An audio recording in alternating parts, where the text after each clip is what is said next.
नमस्ते दोस्तों, मैं हूं वंशज और आप देख रहे हैं वंशज कौशिक शो। तो आज की वीडियो में बात करने वाला हूं बाढ़ के ऊपर। इस समय देश के अनेक हिस्से बाढ़ से जूझ रहे हैं।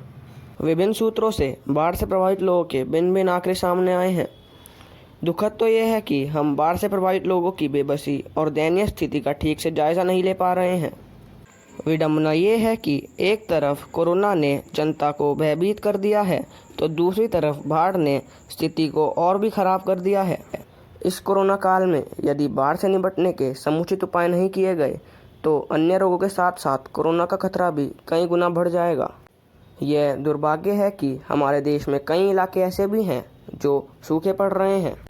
डेवलपमेंट के नाम पर जिस तरह से जंगलों को नष्ट और पेड़ों को काटा जा रहा है, उसने स्थिति को और भयानक बना दिया है। बाढ़ और सूखा पुराने ज़माने से ही हमें परेशानी में डालते आए हैं। बाढ़ और सूखा केवल प्राकृतिक आपदाएं नहीं, बल्कि ये एक तरह की चेतावनी है। यह विडंबना है कि पहले से ज़्यादा पढ़े लिखे समाज को भी प्रकृति के साथ जीवन जीने की साझेदारी समझ नहीं आई है। बाढ़ और सूखे जैसी प्राकृतिक आपदाएं पहले भी आई हैं, लेकिन उनका एक अलग ही शास्त्र और तंत्र था। इस दौर में मौसम विभाग की भविष्यवाणियों के बावजूद भी हम बाढ़ का अनुमान नहीं लगा पा रहे हैं। दरअसल प्रकृति के साथ जिस तरह का सौतेला व्यवहार हमने किया है, अब प्रकृति हमारे साथ वैसा ही सौतेला व्यवहार कर रही है। आज ग्लोबल वार्मिंग जैसा शब्द इतना प्रचलित हो गया है कि हम इस मुद्दे पर एक बनी बनाई लीक पर ही चलना चाहते हैं। यह विडंबना ही है कि हम ग्लोबल वार्मिंग जैसे मुद्दे से मुंह फेरना चाहते हैं। दरअसल प्रकृति से छेड़छाड़ का नतीजा जलवायु परिवर्तन के किस रूप में हमारे सामने होगा, ये नहीं कहा जा सकता है। जलवायु परिवर्तन का एक ही जगह अलग अलग असर हो सकता है।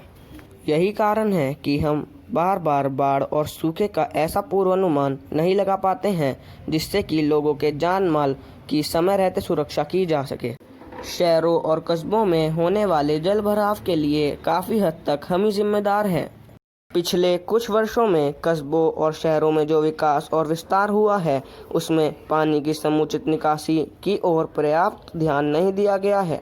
गंदे नालों की पर्याप्त सफाई न होने से उनकी पानी बहाकर ले जाने की क्षमता लगातार कम हो रही है।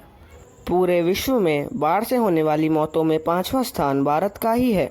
बाढ़ केवल हमारे देश में ही कहर नहीं ढा रही है, बल्कि चीन, बांग्लादेश, पाकिस्तान और नेपाल जैसे देशों में भी बाढ़ ने बहुत मुसीबत बढ़ा दी है। हालांकि हमारे देश में बाढ़ और सूखे से पीड़ित लोगों के लिए अनेक घोषणाएं की जाती हैं, लेकिन मात्र घोषणाओं के सहारे ही पीड़ितों का दर्द कम नहीं होता है। सरकार को सुनिश्चित करना होगा कि इन घोषणाओं का लाभ वास्तव में पीड़ित तक पहुंच रहा है या नहीं। आज की वीडियो में बस इतना ही। अगर आपको वीडियो अच्छी लगी, इस वीडियो को लाइक करना, मेरे चैनल को सब्सक्राइब करना और इस वीडियो को ज़्यादा से ज़्यादा अपने फ्रेंड्स और फैमिली मेम्बर्स के साथ शेयर करना। अब मेरी अगली वीडियो में मिलेंगे, तब तक के लिए बाय बाय।